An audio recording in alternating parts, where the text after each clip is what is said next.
It was 6:42 a.m. when I walked into the kitchen and saw her.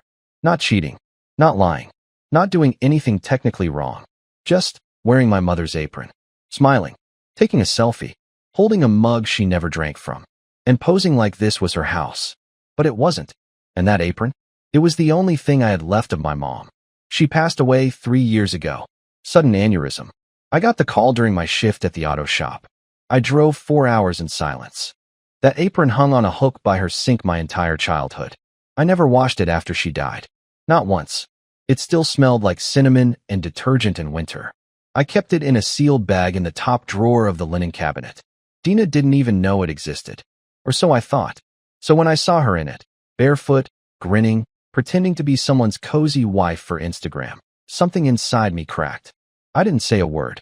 I just stood in the hallway, hidden, watching her tilt her head, arch her back slightly, glance at her phone screen like it was a mirror and the kitchen was her stage. And then she said something that made my skin crawl. #softlife. That's what she whispered. As she hit post. You might think I'm overreacting. You might think I'm emotional because of the apron. But that's not why I'm telling this story. The apron was just the start. The mask fell off right after. You see, that same morning, as she left for her pottery class, she made the mistake of using my car. Hers had a flat tire. She asked sweetly, and of course I said yes. I even handed her the keys. I wanted to believe she was still the person I married, even after the selfie. But when I got in her car to fix the flat later that afternoon, I found something wedged between the seats. A receipt. For dinner. For two. From the night she told me she was visiting her sick cousin in Jersey. That's when I started counting lies. And that's how I ended up standing in the kitchen the next night, sipping my coffee, watching her do her usual pre-date routine. Extra makeup, curled hair, that just going out with the girls line she used too often. I waited until she reached for the door. And then, without looking up, I said it. Good luck on your date. Her hand froze on the doorknob. Her jaw clenched. She didn't turn around. She didn't have to. The panic on her face said everything. She didn't say anything after I told her good luck. She just stood there, frozen like her brain was buffering, as if she hadn't rehearsed this part. And I get it. She didn't expect it. That line, simple as it was, hit like a bullet. And still, she tried to power through it. She pulled the handle, stepped out the door, and let it close behind her without looking back. I stood in the quiet afterward, still holding my coffee. Still wearing the same pajama pants I'd had on for 3 days.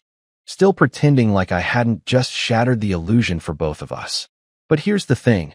I wasn't going to chase her. Not physically, not emotionally, not even in my head. I'd done enough of that. For months, maybe longer. I gave her space. I gave her love. I gave her so many outs she could have turned our marriage into a cul-de-sac. But she didn't leave. She stayed. Played the role. Laughed at my jokes. Kissed my cheek when friends were watching. Told me she loved me while texting someone else under the table. I wasn't stupid. Just slow to act. And I think that's worse. When you know something's wrong, deeply wrong, but you're too afraid of the fallout to acknowledge it. I was like a guy watching his house burn down from the inside, hoping if I just stayed quiet enough, the flames would get bored and leave. The thing is, Dina didn't even need to cheat. Not in the traditional sense. She wasn't sneaking out to hotel rooms or disappearing for whole nights. Not until recently. No, she was more subtle than that. She was emotional about it. Strategic. She'd open up to strangers online before she'd talk to me. She'd pour her heart into text threads with people I'd never met, never even heard of, while I sat 5 feet away on the couch, thinking we were just having a quiet night in. One night, a few weeks ago, I saw her texting someone under the name Carla. At first glance, it looked harmless. Then I saw a message pop up that said, "If he only knew what I was really thinking while he's talking about that damn garden hose." That was about me. I'd just been telling her how I fixed the leak behind the shed. A stupid little story I thought mattered. Something I thought she was listening to. She wasn't. She was live commenting her disgust to whoever was on the other end of the screen and pretending to smile through it. That's when it stopped being about cheating. It wasn't about another man, not really. It was about the quiet contempt. The rot beneath the surface. You can't come back from that kind of erosion. Not when you realize the person you kiss goodnight thinks of you as a sitcom character. A punchline. A burden. So I stopped speaking. Stopped asking where she was going. Stopped pretending I believed her stories. I just waited. Watched. Memorized every shift in her behavior. Every time she said, "I'm going to be late," or "Don't wait up." Every time she touched her phone and flinched when I walked into the room. I built the case. Not to confront her. Not to catch her. But to understand. I wanted to know exactly when she stopped loving me, and why she thought I wouldn't notice. And now, she's out there, on her date, thinking I'm back home, reeling, pacing, maybe crying. But I'm not. I'm sitting in the living room, laptop open, scrolling through the Google Drive account she forgot to log out of on our shared computer.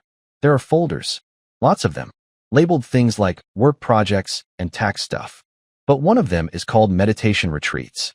Except there's no meditation, no retreats, just pictures. Her, him, different cities, different months, different beds. In one of them, she's wearing my mother's apron, holding a mug, different kitchen. And now, for the first time in months, I'm smiling. Not because I'm okay, not because I'm strong, but because she thinks she's in control. And she's about to find out how wrong she is. The worst part wasn't the photos. Not even close. It was the captions. See, most people don't realize how revealing captions are. The way someone tries to bottle a moment into a sentence tells you everything they really think about it. It wasn't just that she was smiling in someone else's bed. It was how she was smiling. Like it was the only time she felt alive. Like our life, the one we built together, was the costume she wore, and this was her real face. Reset weekend. No stress. No masks. Could live in this moment forever. Finally free. Free from what? Me? From our little house with the white fence she picked out? From the garden I planted because she said she wanted homegrown basil? From the guy who paid off her student loans in full so she could finally breathe? I kept reading. Couldn't stop. Every line dug deeper. Not like a knife. Knives are sharp and clean. This felt like a spoon. Dull, messy, brutal. In one file, I found a long document. A journal, almost. It wasn't addressed to anyone, but it didn't have to be. It was about me. Pages of it. She listed everything she hated. How I chew. How I breathe when I sleep. How I over-explain movies. How I never get mad, even when I should. She said I was too safe, too passive, too boring. She said being with me felt like drowning in beige. Her words. But the part that really stayed with me? She wrote, "He's the kind of man you marry, not the kind you dream about." I want to dream again. I stared at that sentence for a long time. Long enough for my coffee to go cold. Long enough for the house to go completely silent. She'd written me off. Fully. She was living a second life. And worse, she'd decided I was just the bridge to it. A placeholder. A phase she'd outgrown. And yet, she still came home. Still made eggs in the morning. Still asked if I could pick up oat milk on the way home.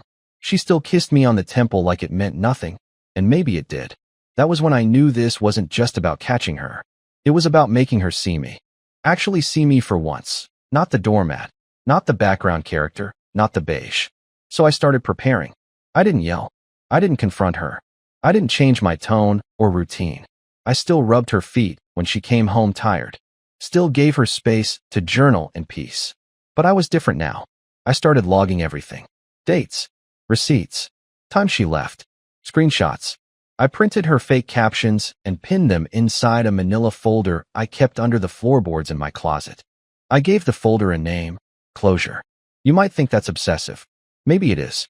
But when someone quietly rewrites the entire narrative of your relationship behind your back, you need evidence. Not for court. For sanity. And while she slipped deeper into her fantasy, I built a timeline. A map. A truth. And soon, she's going to see the whole thing. But first, I needed her to lie to my face again. So I waited. The night I set the trap, I cooked her favorite dinner. Not out of sentiment. Out of strategy. Pan-seared halibut with lemon dill sauce. Roasted potatoes with paprika. The exact thing I made for her the night she told me she fell in love with me. That version of her doesn't exist anymore. But I needed her calm. Comfortable. Predictable. She walked in from yoga. A little flushed, a little too cheerful. I knew the gym bag she carried hadn't seen the inside of a studio. I knew the leggings were for show. I even knew that the hair tie wrapped around her wrist, the one she claimed she always used, wasn't hers. I'd found the original tucked behind our dresser 3 days ago, untouched. Still, I smiled. Told her to sit down. Let her believe I was the same man she'd been lying to for over a year. Dinner was smooth. She made small talk about a coworker's engagement, rolled her eyes about how expensive everything was getting. I nodded, listened, offered a laugh when she needed one. She didn't notice that I never once asked her a question. She filled the air like a politician, over-talking, redirecting, drowning the silence. Then I leaned back and asked, as casually as I could manage, "You still thinking of doing that weekend getaway with your sister next month?" And there it was. That millisecond of lag. That barely there glitch in the system. Then the smile. "Oh, totally. She's been so stressed, you know? I think it'll be good for her. And for me too, honestly." I looked her straight in the eye and nodded like I believed her. But I didn't. Because 2 days ago, I'd already confirmed the reservation. The booking was under a man's name, not her sister's. Not even a female name she could plausibly lie about. So I gave her one last out. I got up, went to the counter, pulled out the envelope I'd prepped, and placed it in front of her on the table. "What's this?" she asked, voice tight. "Just a thing I found in the mail. Thought you might want to open it." She stared at it for a long time before touching it. I could see the calculation in her eyes. That faint flicker of worry she tried to swallow. She opened it slowly, and there it was. A printed copy of the hotel reservation. 2 guests. King Suite. Beachfront. 2 nights. Her name. His name. No sister. She didn't even blink. That's what got me. She looked up at me, and with a perfectly even voice, she said, "It's not what it looks like." I should have felt rage. Or heartbreak. Or at least disappointment. But instead, I just felt hollow. Like I'd already grieved her before she even opened the envelope. "I believe you," I lied. I stood up, cleared the plates, and washed the dishes in silence while she sat there. Not apologizing. Not explaining. Just watching me like I was the unstable one. And in a way, maybe I was. Because I'd reached the part of the story where I wasn't even trying to save anything anymore. I wasn't looking for a confession. I was looking for confirmation that the person I loved didn't exist. And I got it. After she went to bed, pretending nothing happened, I went back to the folder. The closure folder. I added the dinner photo, wrote a new page of notes, updated the timeline, and then I added a new tab. Exit strategy. Because love, when it dies this quietly, doesn't leave a bang. It leaves a plan. That night, I didn't sleep. I lay in bed beside her, listening to her soft, even breathing, the sound of someone who believed they'd gotten away with everything. It was surreal. A woman could live 2 lives, where 2 faces speak love in one sentence and contempt in the next, and still fall asleep like nothing was wrong. I envied her. I really did. She turned over once and draped her arm across my chest like she used to do back when things were real. I didn't move. I let her hand rest there like dead weight. I counted the seconds between each breath. 43 minutes passed before her arm slid off on its own. By sunrise, I'd made my decision. Not to explode, not to confront, but to unthread her from my life. Gently, like removing a splinter too deep to yank. If she was going to lie with precision, I'd leave with precision. No theatrics, no warnings, just absence. That morning, I started phase 1. I backed up every document, every photo, every file I cared about onto a private drive. I cleaned out my passwords, disabled auto logins, changed email recovery settings. Slowly, deliberately. I didn't want her to notice. I needed her to keep playing the role a little longer. I made a new bank account, quietly withdrew just enough each day to not trigger suspicion. I moved my heirlooms from the safe in our closet to a lockbox at my office. I packed a single duffel bag, just the essentials, and left it in the trunk of my car, under the spare tire. It was like prepping for a natural disaster. Only the disaster was someone I used to trust with everything. At home, I acted the same. Better, even. I made jokes again. Played music while cooking. I kissed her shoulder as I passed her on the couch. She began to relax. That was the most tragic part. How easily she believed things were fixed just because I stopped asking questions. To her, silence meant surrender. She had no idea I was building a separate life in the margins of our shared one. One evening, I made sure to be in the kitchen when she got a phone call. One of those whispered ones. The kind where she walks to the far end of the house and closes doors behind her. I timed her. 11 minutes, 26 seconds. When she came back, I was slicing apples and asked if it was her sister. She blinked, paused too long, then nodded. "Yeah, she's going through something." I said nothing, just handed her a slice. It tasted like compliance. A few days later, she mentioned her upcoming retreat again. Said she was looking forward to the beach air, the silence, the time away. I agreed. Told her she deserved it. Even helped her pick out a new suitcase online. While she clicked through colors, I stared at her face. The ease, the entitlement. It was astonishing how she could orchestrate betrayal like it was a spa weekend. That night, after she went to sleep, I logged into our shared calendar and copied the reservation dates. That would be the day I'd disappear. Not with a scream. Not with revenge. With precision. But then something happened I hadn't planned for. On my way out of the office the next evening, a package arrived. From a courier. My name on it. No return address. Inside was a flash drive. Just that. I hesitated before plugging it in. The file on it was labeled to Lowell. From him. And suddenly, I knew the rules had changed. This wasn't just about her anymore. I locked my office door before opening the file. I don't know why, maybe instinct. Maybe shame. Maybe the way the courier looked at me like he knew what was inside. There was only one file on the flash drive. A video. No title, no timestamp. Just a play icon staring back at me like a dare. I double-clicked it. No intro. No fade-in. Just raw footage. It was Dina. She was in the passenger seat of a car. Laughing. That soft, unfiltered laugh she stopped giving me years ago. Her hair was pinned up the way she only does when she wants to look effortless. The man holding the camera wasn't visible, but his voice was. Deep. Smooth. Confident. Not like mine. You gonna tell him? The voice asked. She rolled her eyes playfully, touched her lip like a teenager caught sneaking out. Eventually, she said, he's not a fighter. He'll fold. Or he'll make a scene. The voice pushed. Dina scoffed. Lowell? Please. That man apologizes when someone steps on his shoes. They both laughed. It was long. Ugly. Real. My hands curled into fists without permission. I didn't cry. Didn't throw anything. Just sat there, watching them rehearse the story of my humiliation like it was a rom-com with great lighting and a killer twist. But the video wasn't done. Cut to a bedroom I didn't recognize. She was lying on the bed, smiling at the camera now. I almost want him to find out, she said. I want to see what he does. Probably writes a letter. Or files for divorce by email. The camera moved closer. Too close. You think he suspects? The voice asked. And then she looked directly into the lens. Her smile flattened. He's smarter than he acts. But he doesn't have it in him. He'd rather suffer than fight. Click. The video ended. No goodbye. No signature. Just the insult still echoing in my chest.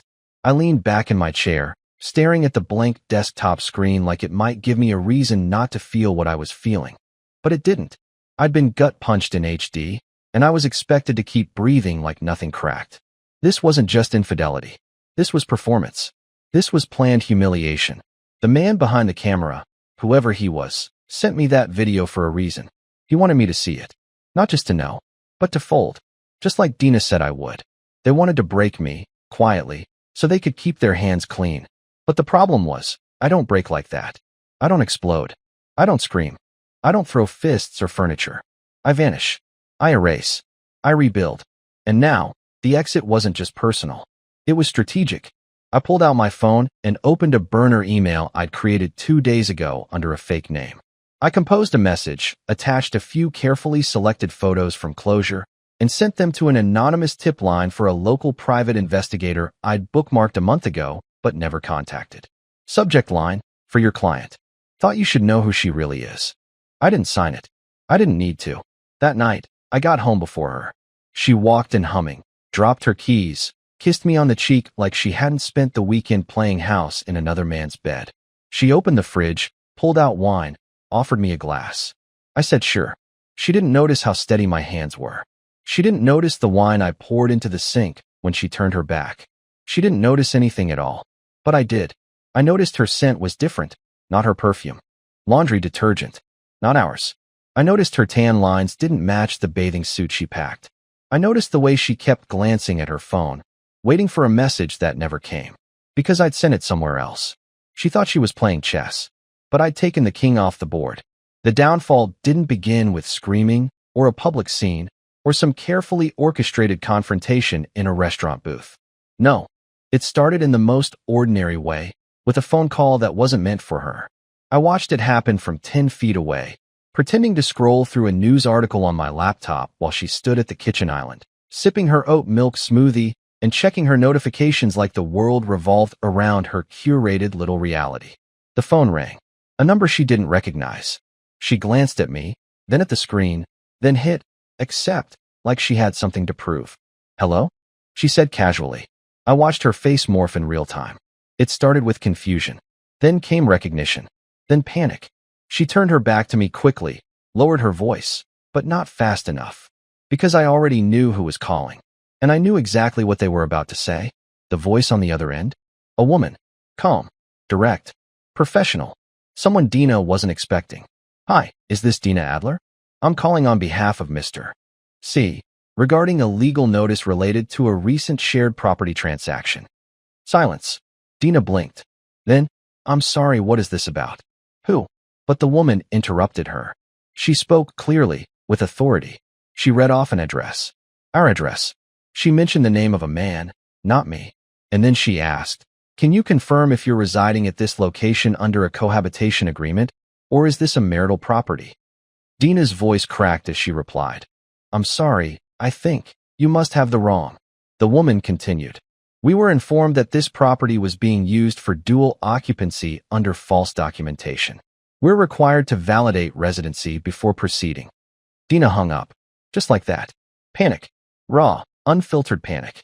She stood frozen, phone in hand, her lips parted, trying to figure out what just happened.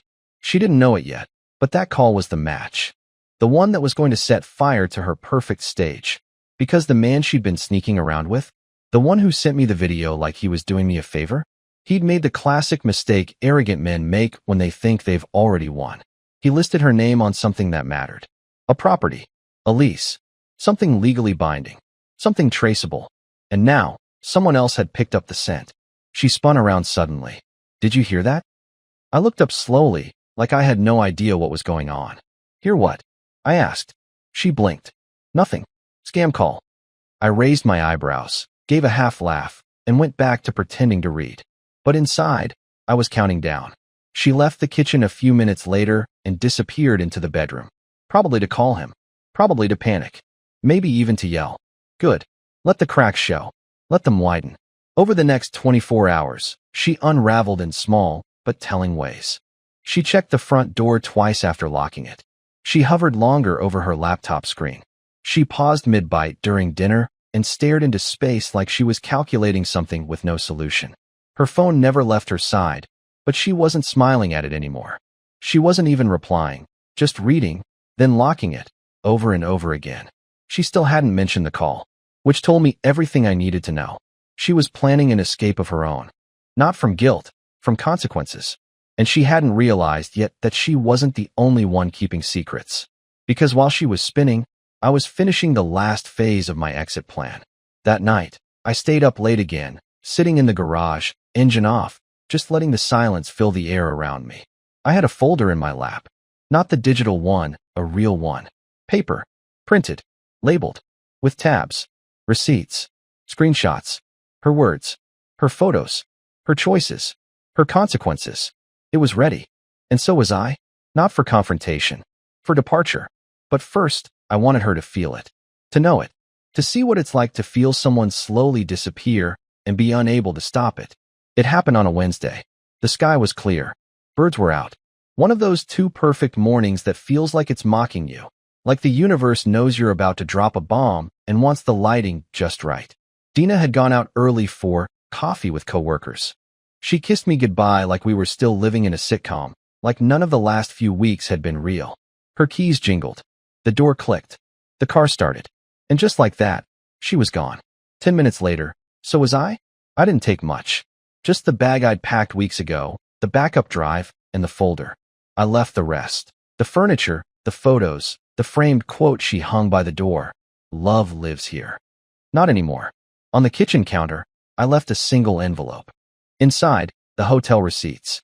The reservation she booked with Carla. A printout of the video. A screenshot of her journal entry. The one that said I was beige.